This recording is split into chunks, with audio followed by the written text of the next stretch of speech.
मैं तो दिल्ली में रहता हूँ और रेडियो फीजी बहुत रेडियो फीजी रोज सुनता हूँ. रेडियो फीजी 2 देश की धड़कन. In the news tonight, COVID-19 travel restrictions to remain for now. Association stresses importance of bus maintenance.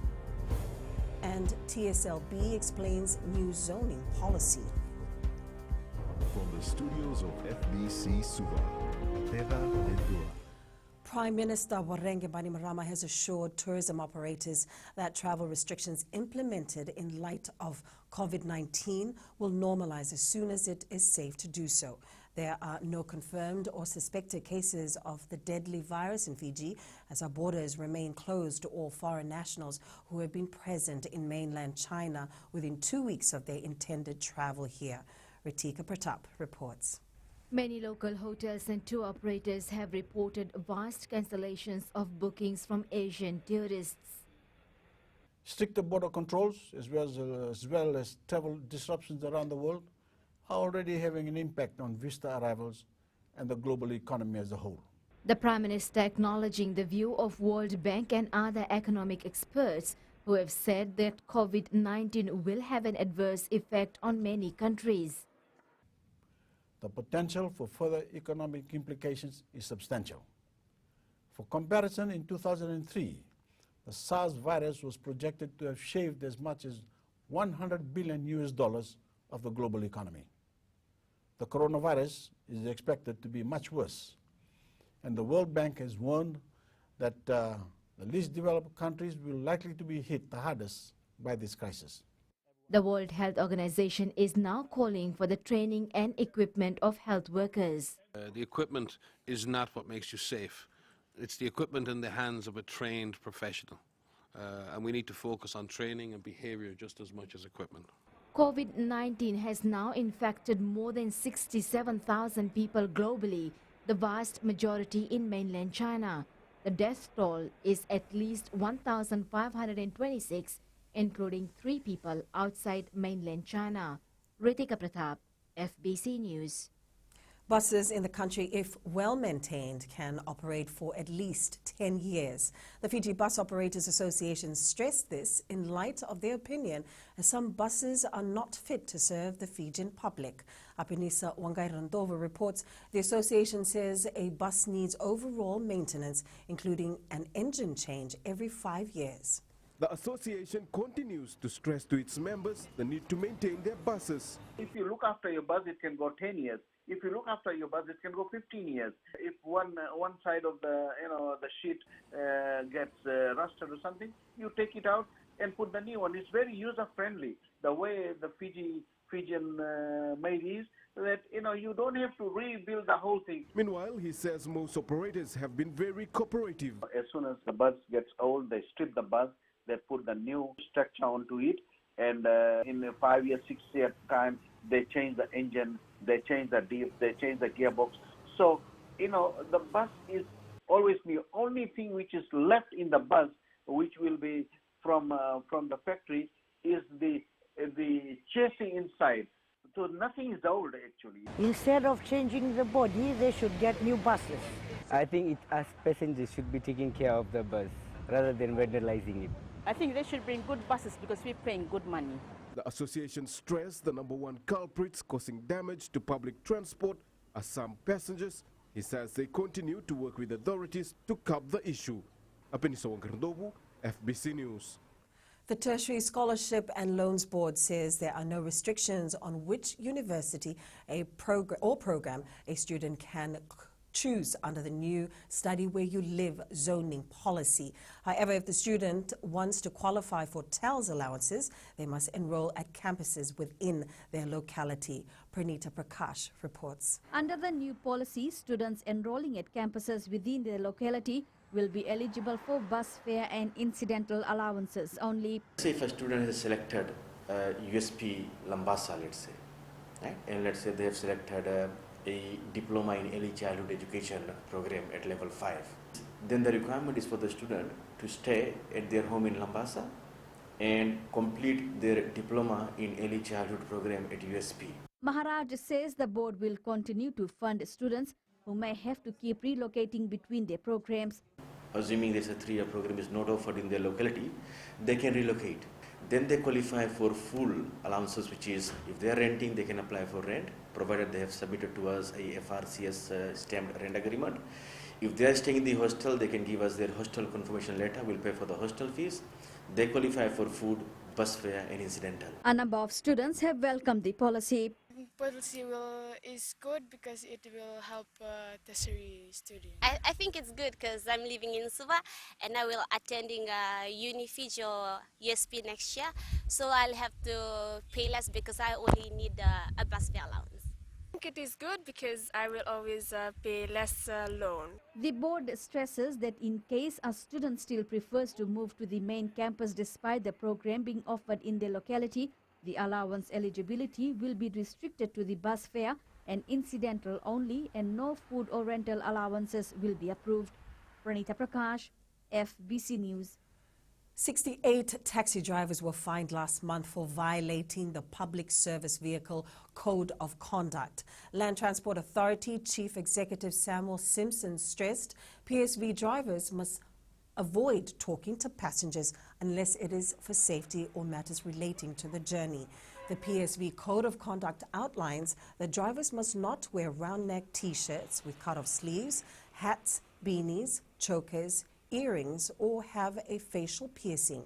Simpson adds that some of these drivers were also fined for wearing flip-flops and slip-on shoes. Non-compliant drivers can face a maximum fine of $500 or 3 months imprisonment.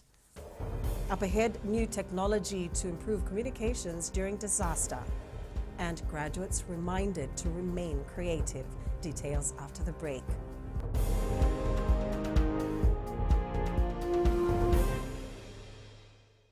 Natang ko aproslan karse, go erkraki, do televizyon varong na Radio Fiji One, nandomo ibiti. Radio Fiji One, nandomo ibiti. The Multinational Communication Interoperability Program workshop that is set to take place in Nandi from Monday will focus on spectrum management. Participants of the workshop will learn how to use the high-frequency radio wavelength to communicate with all respondents during natural disasters. Koroi Tandulala reports. Communication during a natural disaster in Fiji always gets disrupted due to the remote location of our islands. From the RFMF perspective, in terms of communicating throughout Fiji, as mentioned earlier, we use HF, which we can set up anywhere in Fiji and communicate back to RFMF in Suva. Following this workshop, the Republic of Fiji military forces and other stakeholders will work on setting up the high-frequency spectrum in the country. The issue here would be reaching those sites to get them back up after a natural disaster. We have the resources available, internationally assigned. It's just a matter of tapping into getting those frequencies assigned to the various agencies to use them, and how they are going to be used. The move is fully supported by the government and the National Disaster Management Office. If you go out into the smaller islands, we do not have this, and government has, with Telcom, have all these satellite communications already set up and in place. The personnel from the RFMF, Police and Disaster Management Office and other relevant stakeholders will take part in the 5-day workshop in Nandi. Koroi Tandulala, FBC News. In a bid to boost economic growth, the Fijian government will continue to invest in areas of innovation and creativity. This was assured by Industry and Trade Minister Pramila Kumar while awarding certificates to 15 graduates from the Fiji Enterprise Engine program. Josiah Nanunga reports. These graduates were encouraged to perform their level best at all times. This is our very big focus because we believe with talents you'll be able to do much better rather than just relying on a degree or a certificate, which is equally important. But what I'm saying, if you look around us, who are the richest people? It's, these are the people who are dropouts. They've made billions of dollars because of their talents, because of their creativity. The minister stressed people need to look beyond the horizon and work with passion in order to increase job creators than job seekers in Fiji. We need to explore our talents. What are we good at? If we are good at certain things, it will come naturally. And when things come naturally, you enjoy and you succeed. Mere Sawea, who operates a handicraft center at the supermarket, is urging Fijians to utilize their skills and talent for their sustenance. I started from scratch. After leaving school, I told myself to start off a business using the gift and talent I have. So I started selling my handicrafts 18 years ago. I can say people can earn so much if they utilize their talent. The 15 men and women trained for about 9 months under the first private sector-led business accelerator, the Fiji Enterprise Engine Program, which was launched last year. Jose Nanunga, FBC News.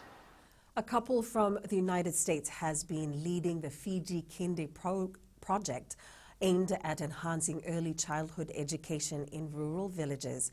The project started with Wunikura and Watuwonu in Vakonrove in 2007 and since then has moved to other parts of the country. Koroi Tandulala reports.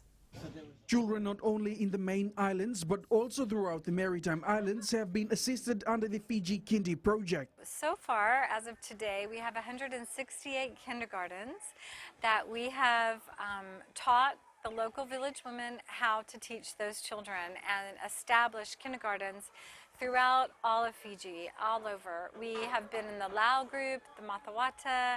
Rural areas are really our favorite areas to go to because they have such need. Early childhood education teachers are also helped under the project so they can better engage with the children. It's one thing that I encourage the teachers is that to love their children more. The first thing you should do as a kindergarten teacher is to know your kindergarten. Founders Anne and David Cooper have been constantly visiting rural areas, providing the much-needed children's educational materials to some schools. Started coming back and bringing school supplies and helping the local women learn how to teach their local children in the village. The Fiji Kindi project aims to establish a main resource center so that kindergarten teachers all over the country have access to a variety of learning resources. Koroi Tandulala, FBC News. Numerous cases of illegal dealings in state and native land continue to surface. Lands Minister Ashnil Sudhakar says there are processes in place to ensure legal action is taken against perpetrators. Sudhakar says these illegal dealings affect the work of the ministry in trying to regularize state land. There's a lot of dealings around the country of state land. I think that's also true for native land as well. But mostly state land where people involve themselves into illegal dealings. What they do is, without taking consent, without taking any approvals, they go and buy and sell land, subdivide land illegally and build upon it. And once we go to regularize it, once we want to now issue leases, obviously we will have to go back to Ministry for Local Government, respective town and city councils, to get approvals on the scheme plan. Around 5,000 households have been counted and checked by census field operators as of yesterday in the Western Division as the 2020 agriculture census continues. Census coordinator Sarah Mbose says 140 enumerators and 40 field officers are out in different districts. She says there were few challenges. However, the enumerators have now familiarized themselves with the different districts. Bose says they hope to cover 7,000 households by tomorrow. The agriculture census comes to an end on February 29th. The Fijian Broadcasting Corporation's radio station Gold FM team spent their Valentine's Day at the Greater Good Foundation in Tawaruamba yesterday. The foundation is the only animal sanctuary of its kind in Fiji, which houses over 160 dogs. The animals are looked after by a group of individuals who are passionate about caring for them. The sanctuary operates through donations from the public. Gold FM donated basic food items and cash worth over $800. Dog attendant Virisila says she loves every moment spent at the sanctuary. The time that I spend with them is actually getting to know them. Just standing there, just sitting there, just getting to know these dogs. The 160 of them, you can't actually get to know all of them. So every day is like a day with them.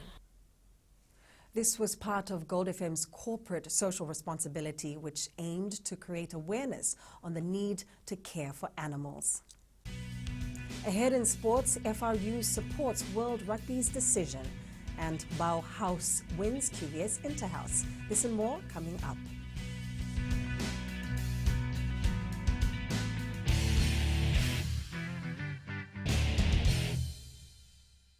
My name is Neha and I'm from Karavi. And Mirchi FM, it's hot.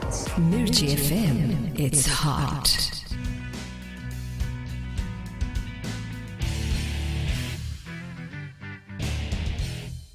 The Fiji Rugby Union is in support of World Rugby's decision to postpone the Hong Kong and Singapore Sevens in light of the coronavirus outbreak, now known as COVID-19.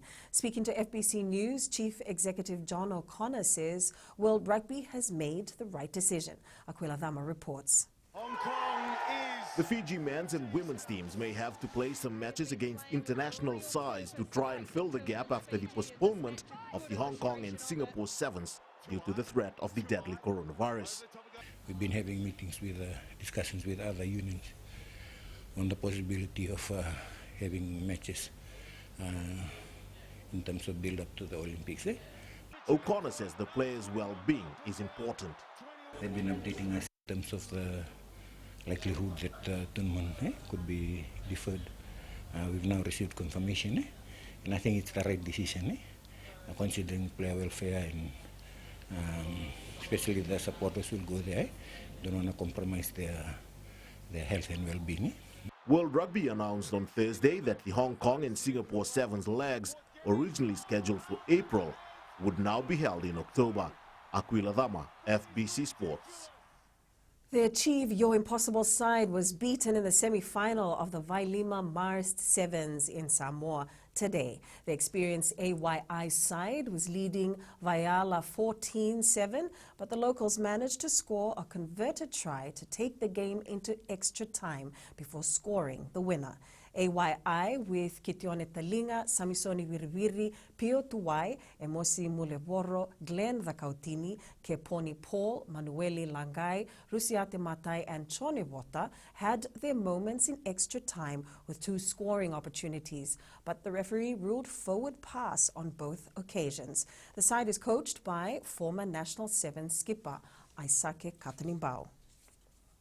The Queen Victoria School is going an extra mile to rectify the mistakes from last year. QVS won only 1 gold medal during the Coke Games last year, as opposed to 5 in the previous year's competition. The school held its inter-house competition today, featuring more than 300 students on the track and field events. Head coach Dan Domoni says the results last year indicated they lacked preparation.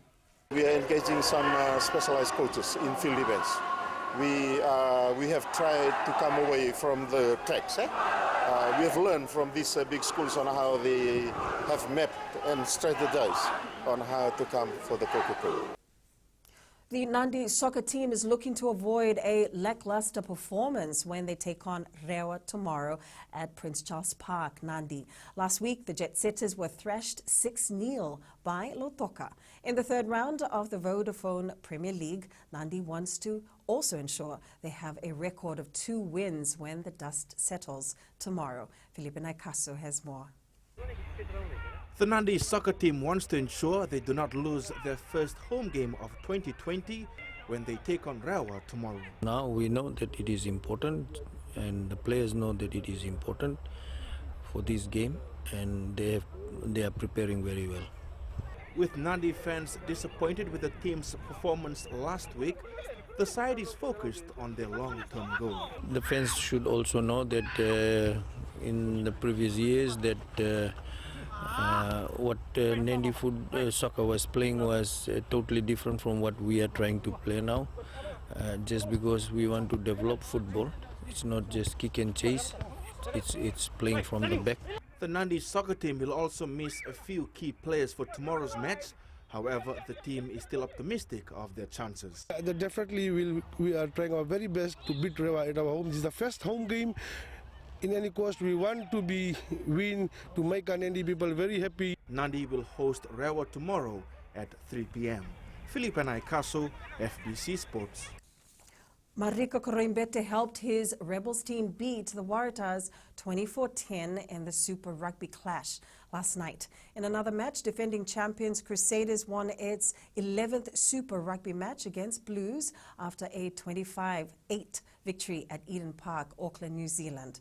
Aquila Thama with the details. For the first time in 4 years, the Rebels managed to beat the Waratahs in a Super Rugby clash.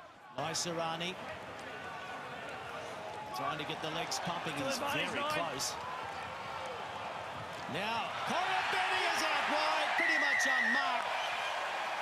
He's back into the defensive line, but it's still there for the Waratahs. Trying to get the legs pumping, very close indeed, it's a try! Wells, Larrans, wide they go, and an overlap, and it's going to be a clear run into the line for Andrew Kellaway. They go wide. Misread over on the far side by Nick Dawasi as he raced up, and then it was the try to Kellaway. Defending champions, the Crusaders had to put up a brave second-half performance to beat the Blues at their home ground in Auckland. Just a couple of metres out. Chance here for the Blues to open the scoring. Tui Polotu reaches out and scores. Hall clears it away. Moonga, good show, gets a beautiful ball away and bridges in. Hall again. They take it flat up on the line. Now Moonga carving through and in for the try. Precision from the Crusaders. Now the little chip kick through. And Moonga's done brilliantly. Oh, what a try. Tomorrow, the Lions host the Stormers at 1:05 a.m. and Jaguars play the Reds at 9:40 a.m. Aquila Thama, FBC Sports.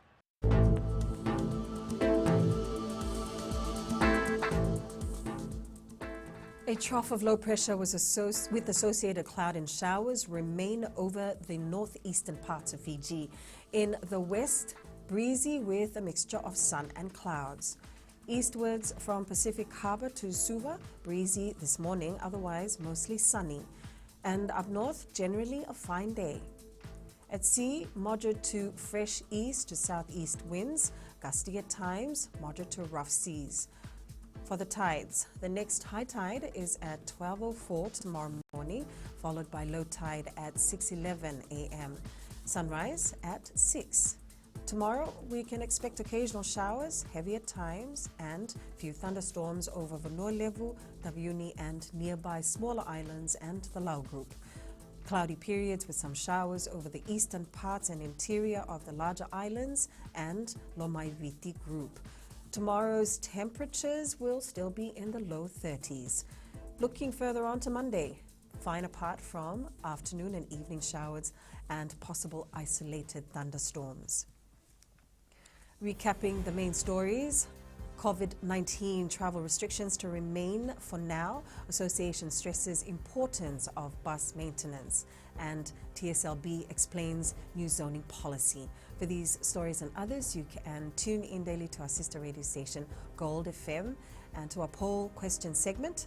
This week, we're asking, are you happy with the bus fare increase which has come into effect? Visit our FBC website to answer. You can send us newsworthy pictures or videos on email on fbcnews@fbc.com.fj or share it with us via our Facebook page, FBC News, or you can also follow and tweet us your news tips at FBC News or simply hashtag FBC News. And that was your FBC News for tonight. From the team and I, stay safe. Good night.